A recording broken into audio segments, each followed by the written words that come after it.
سلامونه درنو لیدونکو، وحید الله زیار یم. په دې هیله یم چې تاسو به روغ او جوړ وئ. د ټلویزیوني راپور آنلاین کورس ته پخیر راشئ. درنو لیدونکو، په تیرو درسونو کې د ټلویزیوني راپور جوړولو په دریو پړاوونو موضوع ټاکنې، د موضوع په تړاو پر لومړنۍ څېړنې او د راپور لپاره پر پلان جوړونې باندې وغږیدو. نن د ټلویزیوني راپور آنلاین کورس 28م درس ده چې په اړونده درس کې به د ټلویزیوني راپور جوړونې پر 4م پړاو یعنې خامو موادو راټولولو باندې بحث وکړو.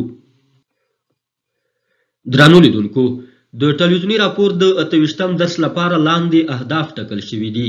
لومړی، محصلانو ته د ټلویزیوني راپور د جوړېدو د 4م پړاو ښودل. دوهم، محصلان د راپور د خامو موادو پر تعریف پوهول. دریم، محصلانو ته د راپور د خامو موادو مختلف توکي ورپېژندل. د ننني درس په پای ته رسېدو سره باید پورته اهداف ترلاسه کړو. د یادو اهدافو په ترلاسه کولو سره به لاندې د توقع وړ پایلو ته ورسیږو. لومړی، محصلان به د ټلویزیوني راپور د جوړېدو 4م پړاو وپېژني. محصلان به د ټلویزیوني راپور لپاره د خامو موادو پر پېژند او تعریف باندې پوه شي. دریم، محصلان به د راپور لپاره د خامو موادو بېلابېلې بڼې وګوري او زده به یې کړي.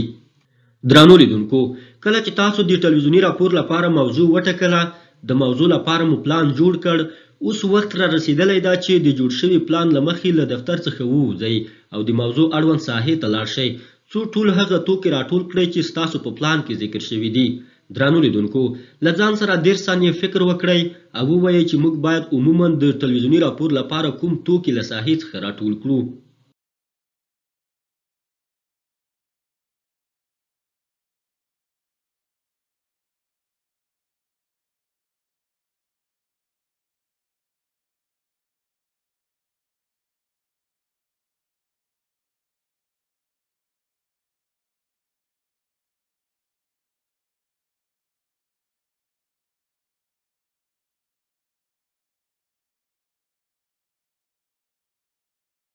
ستاسو له فکر او ځواب څخه مننه. اوس هم ورځو په خامو موادو او له ساحې څخه د هغوی په راټولولو باندې بحث کوو. درنو لیدونکو، مخکې له دې چې د خامو موادو په راټولولو باندې بحث وکړو، غوره بولم چې د راپور لپاره خام مواد وپېژنو. د ټولو هغه توکو مجموعې ته خام مواد وایي چې موږ د راپور د موضوع اړوند له ساحې او مربوطه سرچینو څخه راټول کړي دي. وروسته بیا د همدغه خامو موادو له منځه د راپور لپاره غوره هغه رابېلوو او د راپور برخه یې ګرځوو. موږ مخکې یادونه وکړه چې د موضوع له ټاکنې او پلان جوړونې وروسته تاسو د راپورټر په توګه اړ یئ چې د پلان د تطبیق لپاره ساحې ته لاړ شئ څو د موضوع اړوند مختلف توکي لکه انځورونه، ویډیو شټونه، غږونه، مرکې او داسې نور راټول کړئ. بس د همدغه توکو مجموعه زموږ د راپور لپاره خام مواد دي. یادو موادو ته ځکه خام مواد وایي چې تر اوسه ارزول شوي او ایډیټ شوي نه دي. ښه، بد، بې کیفیته، با کیفیته، کاریدونکي او نه کاریدونکي ټول د یوې مجموعې په توګه په یو ځای موجود دي چې د راپور د جوړولو په موخه اړوند مواد یوې پروسې، ارزونې، ایډیټ او کار ته اړتیا لري. درنو لیدونکو، په خامو موادو کې عموما لاندې مواد شامل دي چې موږ به یې د پیښې یا موضوع له ساحې څخه راټولوو. اړوند توکي عبارت دي له: لومړی، انځورونه. دوهم، ویډیو شټونه. دریم، غږونه. څلورم، مرکې. راځئ چې له پورته توکو څخه یې په هر یوه لنډ بحث وکړو. دا چې موږ او تاسو د راپور د ترکیبي عناصرو په درسونو کې په اړوند توکو باندې مفصله رڼا اچولې وه، اړتیا نه وینم چې بیا پرې مفصلې خبرې وکړو، ولې دلته یوازې د خامو موادو د برخو په توګه لنډ پرې غږیږو.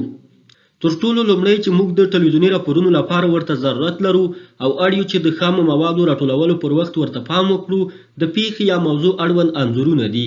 ټلویزیوني راپور د غږونو او انځورونو ګډه بڼه ده. باید دا چې مخاطبانو ته د پیښې د ښودلو لپاره د پیښې انځورونه ولرو. هڅه باید وشي چې د پیښې هر اړخیز او ډیر انځورونه واخیستل شي څو د راپور په وخت د انځورونو له کمښت سره مخ نشو. ممکن په انځورونو کې د اشخاصو انځورونه، د سیمو او ځایونو انځورونه، د ودانیو انځورونه، د توکو انځورونه او داسې نور شامل وي. د ټلویزیوني راپور لپاره موږ او تاسو د انځورونو سره په خوا کې د پیښې او موضوع اړوند ویډیو شټونو ته هم اړتیا لرو. که څه هم انځورونه او ویډیو شټونه د یوه هدف لپاره کارول کیږي، خو بیا هم دواړه په خپلو ځایونو کې راپور ته ځانګړې ښکلا او جذابیت وربخي. د خامو موادو د راټولولو پر وخت اړ یو چې د پیښې یا موضوع اړوند مختلف او هر اړخیز ویډیو شټونه هم راټول کړو. دریم توکی چې د راپور د خامو موادو په لړ کې باید راټول او ترلاسه شي غږونه دي. موږ مخکې یادونه وکړه چې ټلویزیوني راپور د غږونو او انځورونو ترکیب دی، نو باید دا چې د پیښې او موضوع اړوند بېلابېل غږونه هم راټول کړو. ممکن په دې برخه کې د پیښې یا موضوع په ساحه کې د مختلفو کړنو غږونه وي، ممکن طبیعي غږونه وي، ممکن د خلکو ګڼه ګوڼه یا د موټرو شور ماشور وي، ممکن د قربانیانو خبرې وي، ممکن د سرچینو خبرې یا داسې نور وي. درنو لیدونکو، څلورم توکی چې د راپور د خامو موادو او بالاخره د ټلویزیوني راپور برخه ګرځي مرکې دي. څه ډول چې موږ له خپله دیده د ژورنالیست په توګه پر مسایلو او موضوعاتو د پریکړو حق نه لرو، نو باید دا چې د هرې خبرې د پخلي لپاره په راپور کې یو څوک د مرکه کیدونکي په توګه ولرو. د خامو موادو په لړ کې موږ اړ یو چې مرکو ته دقت وکړو، څو سمې او پر ځای مرکې راټولې کړو.